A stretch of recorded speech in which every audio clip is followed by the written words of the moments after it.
Hello.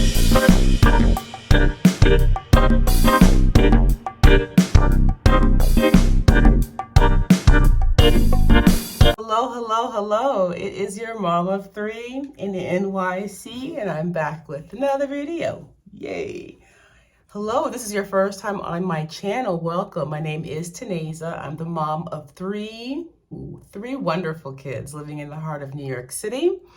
I am on an adventure in 2023. I have never, ever read the Bible, and so we are doing it. When I say we, I say my tribe, my YouTube family, Taneza's Tribe, and all you have to do to become a member is to hit that button that says subscribe. Not only will you be a member of my tribe, you will be a member of my select group that I call my Bible scholars. I heart my Bible scholars, and I'd love for you to join us. It is never too late. You can always binge watch videos or just pick up where we are. We still have 8 months left in the year. And so there's a lot of Bible to read. And so it's never too late to join in on the action. Alrighty.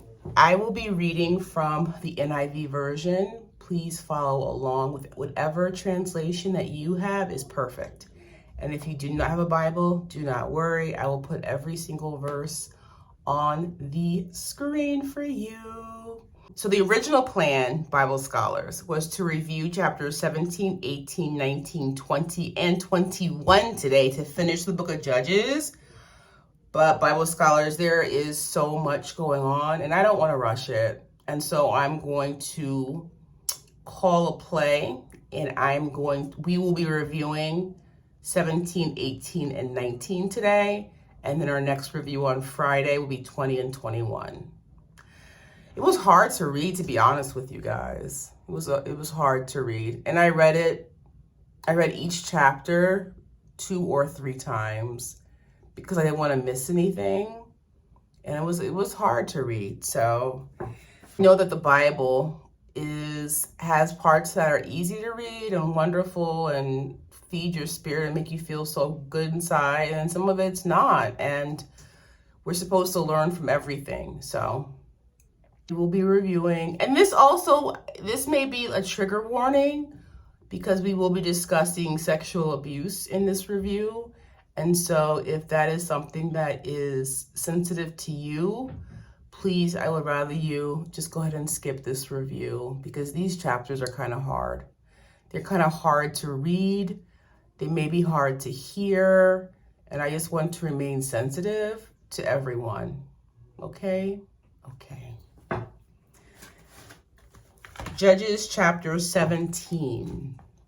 So Micah, we're introduced to Micah, confessed to his mother that he had stolen 1,100 shekels of silver that had belonged to her. She responds by saying in verse 2, his mother said, "The Lord bless you, my son." Verse 3, when he returned the 1,100 shekels of silver to his mother, she said, "I solemnly consecrate my silver to the Lord for my son to make a carved image and cast idol. I will give it back to you." So Micah's mother took 200 shekels of the returned silver, gave it to a silversmith who made it into the image and the idol. Put it in Micah's house. Micah had a shrine. He made an ephod and more idols. He made his own son his priest. So a Levite from Bethlehem in Judah, looking for a place to stay, Micah asks him to be his father and his priest. In return, Micah will pay him 10 shekels of silver a year. He will provide clothes and he will provide food. Before I continue, I did want to read 6b. This is the first time, and we're going to hear every single chapter today. In those days, Israel had no king. Everyone did as he saw fit. So back to where we were, a Levite from Bethlehem in Judah looking for a place to stay. Micah asks him to be his father and his priest. In return, Micah will pay him 10 shekels of silver per year, provide clothes, and provide food. Micah believed the Lord will be good to him since he now had a Levite priest. Chapter 18, the very first verse. In those days, Israel had no king. And in those days, the tribe of the Danites was seeking a place of their own where they might settle because they had not yet come into an inheritance among the tribes of Israel. Again, verse 1 of chapter 18 reiterates there was no order at all in Israel. And in my notes I had, can you guys imagine that? Can you imagine? And it's a whole other conversation about law enforcement, but can you imagine? And there's a whole lot of problems. I don't want to get into that conversation right now, but can you imagine if we had no order? No order. People just did what they wanted to do. That's a scary time. The tribe of the Danites were looking for land on which they could settle. Verse 2. So the Danites sent 5 warriors from Zorah and Eshtaol to spy out the land and explore it. These men represented all their clans. They told them, go explore the land. The warriors went out to scout. They recognized the voice of the Levite priest and asked him what he was doing there. He explained to them how Micah had hired him. The warriors asked the Levite to find out from God whether their journey would be a successful one. Verses 6 and 7 of chapter 18, the priest answered them, go in peace. Your journey has the Lord's approval. Verse 7, so the 5 men left and came to Laish, where they saw that the people were living in safety like the Sidonians, unsuspecting and secure. And since their land lacked nothing, they were prosperous. Also, they lived a long way from the Sidonians and had no relationship with anyone else. Warriors returned to Zorah and Eshtaol and told their brothers that they should attack them because the land lacks nothing. 600 men set out, and they arrived at Micah's house. The 5 warriors went into Micah's house. Verse 17, the 5 men who had spied out the land went inside, took the carved image, the ephod, the other household gods, and the cast idol, while the priest and the 600 armed men stood at the entrance to the gate. Micah's priest asks the warriors what are they doing? They tell him to be quiet and to come with them and to be their priest. I wanted to read verse 19. They answered him, be quiet, don't say a word, come with us and be our father and priest. Isn't it better that you serve a tribe and clan in Israel as priest rather than just one man's household? The men who lived near Micah came together and they overtook the Danites. The Danites asked Micah, why did he call his neighbors to fight them? Verses 24 and 25. He replied, you took the gods I made and my priest and went away. What else do I have? How can you ask, what's the matter with you? Verse 25. The Danites answered, don't argue with us, or some hot-tempered men will attack you and your family will lose your lives. Micah saw that the Danites were too strong for him, so he turned around and went home. Verse 27, they took what Micah had made and his priest and went to Laish against a peaceful and unsuspecting people. They attacked them with the sword and burned down their cities. The Danites rebuild the city and call the city Dan. The last two verses of chapter 18, verses 30 and 31. There the Danites set up for themselves the idols, Jonathan, son of Gershom, the son of Moses, and his sons were priests for the tribe of Dan until the time of the captivity of the land. Verse 31, they continued to use the idols Micah had made all the time the house of God was in Shiloh. Chapter 19, a Levite and his concubine. So for the third time now, in those days, Israel had no king. A Levite. And I put in my notes, Bible scholars, he is not given a name. And correct me if I'm wrong, but I read these chapters over again just to double check, and there's no name given. And I wonder why. Like, why, leave in the comments below, why do you guys think that he was given no name after all that happened? Let's get into what happened. He had a concubine from Bethlehem. She was unfaithful to him, this Levite man with no name.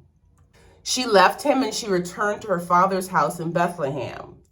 4 months later, verse 3, her husband went to her to persuade her to return. He had with him his servant and 2 donkeys. She took him into her father's house. When her father saw him, he gladly welcomed him. His father-in-law persuaded him to stay. He stayed for 3 days. On day 4, he got up and prepared to leave. His father-in-law told him, have something to eat and then go. Verse 7, when the man got up to go, his father-in-law persuaded him, so he stayed there that night. The same thing happened on day 5. In verse 10, but unwilling to stay another night, the man left and went toward Jebus, that is Jerusalem, with his 2 saddled donkeys and his concubine. They reached Gibeah. No one took them home, so they sat in the city square. An old man came in from working in the fields, asked who they were, where they were coming from, and the man explained it all. The Levite. Verse 19, we have both straw and fodder for our donkeys and bread and wine for ourselves, your servants, me, your maidservant, and the young man with us. We don't need anything. And to read that because that just shows that they were only missing a shelter. They had everything, all the supplies they needed. They were on their way home and they had everything they needed. The old man welcomed them to his home. He warns them to not stay the night in the square. Verse 22, while they were enjoying themselves, some of the wicked men of the city surrounded the house. Pounding on the door, they shouted to the old man who owned the house, bring out the man who came to your house so that we can have sex with him. Bible scholars, it reminded me of the Tower of Babel when the same thing happened. In verse 23, the owner of the house went outside and said to them, no, my friends, don't be so vile. Since this man is my guest, don't do this disgraceful thing. The man sent his concubine out to them, where they raped her and they abused her the entire night. Verse 26. At daybreak, the woman went back to the house where her master was staying, fell down at the door, and lay there until daylight. They left for home. When they arrived, verse 29 and 30. You know what? Let's back up. I'm going to go ahead and read all these verses. We're going to read these verses. So, verse 25, the men would not listen to him. So the man took his concubine and sent her outside to them. They raped her and abused her throughout the night, and at dawn they let her go. Verse 26, At daybreak, the woman went back to the house where her master was staying, fell down at the door, and lay there until daylight. Verse 27. When her master got up in the morning and opened the door of the house and stepped out to continue on his way, there lay his concubine, fallen in the doorway of the house with her hands on the threshold. Verse 28. He said to her, "Get up, let's go." But there was no answer. Then the man put her on his donkey and sent out for home. Verse 29. When he reached home, he took a knife and cut up his concubine, limb by limb, into 12 parts and sent them into all the areas of Israel. Verse 30. Everyone who saw it said, "Such a thing has never been seen or done, not since the day the Israelites came up out of Egypt." Think about it. Consider it. Tell us what to do. The opening of this video is that some things, now I'm learning, because I have never read the Bible before, that there are going to be parts of the Bible that are hard to read, and that's okay. And that's okay for us to say it. This was hard for me to read. This was tough. I didn't expect it. And that's part of it, because we haven't, or at least I have not read through the Bible ever, is that I don't know what to expect sometimes. And when I saw that we only had 5 chapters left in the book of Judges, I was super excited. I was like, oh my gosh, we're going to finish it. We're going to finish Ruth on Friday.